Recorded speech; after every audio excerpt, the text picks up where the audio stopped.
It is an extraordinary story of persistence, adapting to change, and bold execution. I always was questioning, are we secure and are we there? And in effect, you're never there. You never get there, because once you get there, what do you do then? It all started with a delicatessen in the western suburbs of Sydney. Change was happening.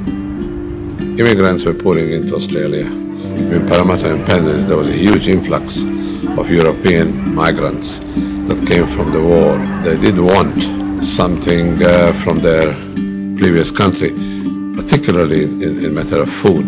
We catered for those people. And while we had the delicatessen shop, we did subdivisions. We bought maybe 2 or 3 10-acre lots, built roads and sold them for houses. As profits grew, Saunders and Lowy searched for a name for their new venture. My partner's name at the time was Schwartz. We didn't think a company should be named Schwartz and Lowy or Lowy and Schwartz. So it was quite a debate. We are in the western suburbs and we're dealing in land. So thought maybe Westland, but it didn't quite sound sexy enough. The name was born Westfield. The pair purchased some land close to Blacktown railway station, and plans were drawn up for a small but state-of-the-art shopping centre. When it opened in July 1959, the response was incredible. Well, I think that was the beginning. One thing was clear to us, that shopping centres are here to stay. A good shopping centre today serves many, many purposes. People use it not only for shopping, they use it for entertainment. Shopping centres are now a dominant part of the communal life.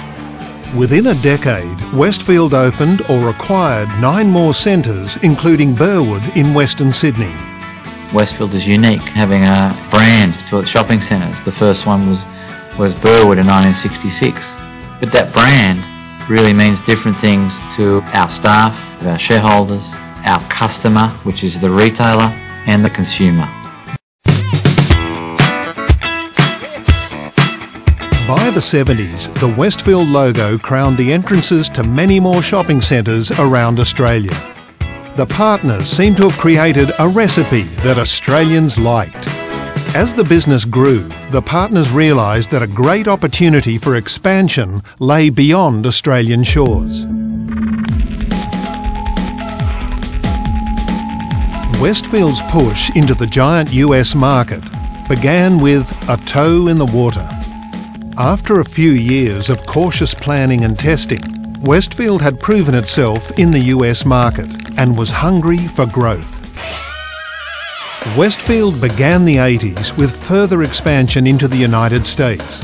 Although there was significant new growth for Westfield in the 80s, there were also some major upheavals. In Australia, it set a new benchmark when it redeveloped Westfield Miranda, which became Australia's biggest shopping centre and the first with over 300 shops. Westfield's core business flourished, with its Australian holdings growing to 21 centres. To deal with adversity is difficult, but when you come out of the adversity, I think it's a great satisfaction. By 1990, 100 million shoppers were passing through Westfield centres each year in Australia alone, backed by effective marketing campaigns. In 1994, we bought some 19 malls in the US from a company called Centremark. It was the first $1 billion transaction the company had done, and at that time was the largest real estate transaction in the US. The Westfield America Trust was launched soon after, which gave Australians the ability to invest in these Centremark properties.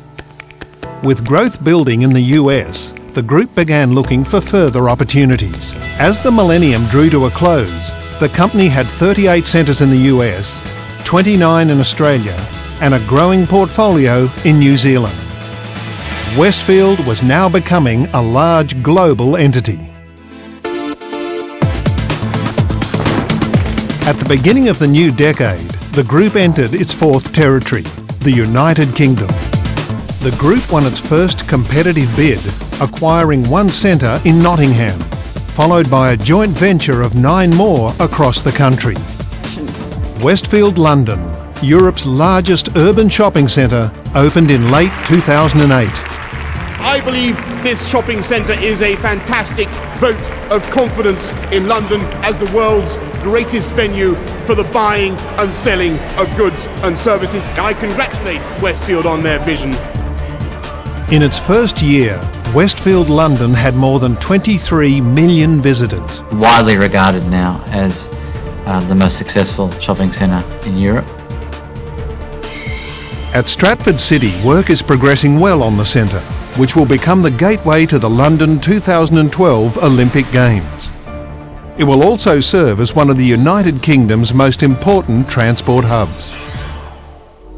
Westfield Stratford City will join other global flagship centres as showcases of amazing design and construction. We've always had flagship centres, but today the concept of flagship is really one of international scale. Hugely complex buildings, buildings that one refers to around the world as being leading edge.